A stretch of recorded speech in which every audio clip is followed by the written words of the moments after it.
people don't know what anything means, and then you guys go into Boston, you win shorthanded, and you close off with 2 more wins. What did this trip tell you about this group, if anything? When we put our minds to it, we can beat any team in this league. We lost 2 we feel like we should have won. That we won 2 that the people in Nevada thought we should lose. So, when we buckle down defensively and play the right way, play Laker basketball, then we're a tough team to beat. And we're always going to fight. Obviously, we don't like how this one, slipped away from us, but we ended up getting it done. But very confident in this group and what we're able to do when we put our minds to it. In the first half, it seemed like that was you guys at quote unquote Laker basketball. There were stops, transition, highlights. When you guys hit that level, how fun is it? Super fun. Guys are making shots. We're playing the right way, swinging the basketball, getting stops.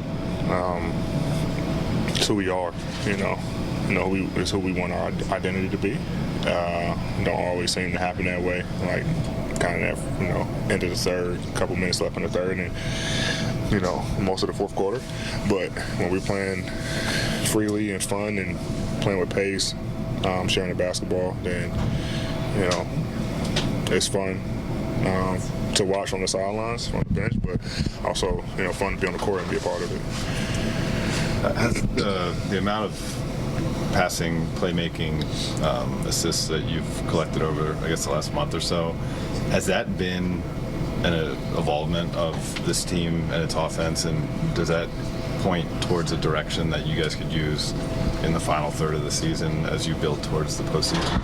Yeah, knowing that guys are going to double team me a lot. It's my job to play make out of the post. Our guys are doing a good job of cutting and moving without the basketball, and I just got to make those reads. But we get a lot of good things, when the ball goes in the post, and not just me, but Bron as well, and even D'Lo at times, Rui. And when guys start to double team, which is usually going to be just me and Bron, it's our job to make the right reads, and the other guys got a job to make the shots. So I'm just trying to make the right reads, make the right plays, and when they don't double, then that's when I try to look to score. What's that process like?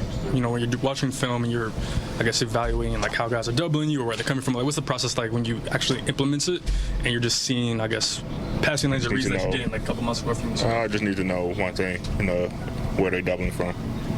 Each team kind of has a scheme where they like to double, whether it's on the catch, on the dribble, from the feeder, or they're like coming from the baseline.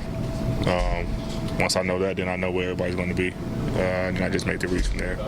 On Thursday, the team is going to unveil a Kobe statue outside. We played out there, right? You do? Yeah. Play Denver after. Is there an iconic image or pose or something in your mind when you think of Kobe like that is? That would be the statue? Yeah.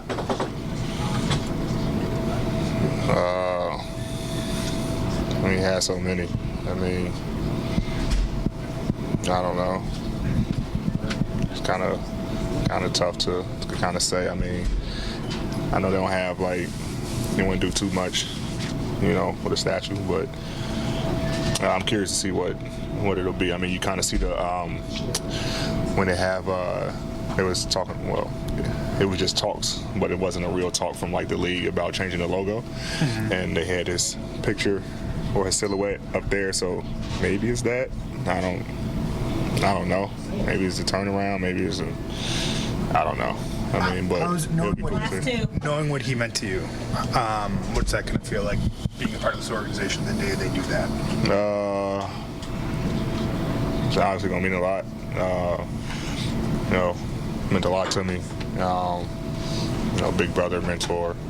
Kind of started, I guess, my career alongside him, in the Olympics, kind of just being under his wing, teaching me the game, teaching me about life and everything. And so it'll be, it'll be a cool moment, obviously to see that, but then, kind of reliving it again in a sense. So I don't know. I mean, emotions would be high for me for sure, but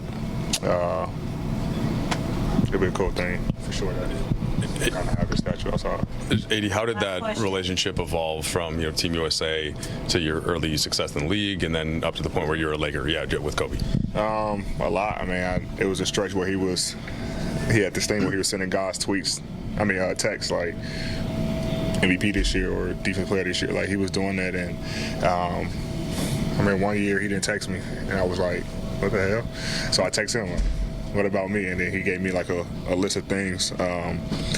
But then just come full circle, playing for the Lakers, an organization where he played for 20 years and, left his legacy here, and then being able to put on a Laker uniform and kind of just be a part of that in a sense. It's no better feeling. Thanks, AD. Thank you. I was going to ask about Rui and the new starting lineup. It felt like he was able to get a lot of mismatches against smaller defenders just because they're on size at you and LeBron. So with that new front line, what kind of challenges does it pose for defenses with the physicality and the size? Yeah, I mean, Rui's 6'8". We can post him up. He's a good rebounder, good finisher. And we try to expose that, the bigger guys probably going to be on, like you say, me and Bron, and then they even try to put, they're usually a good defender who's usually a bigger guy, D'Lo in their yard, so Rui's usually left with a smaller guy.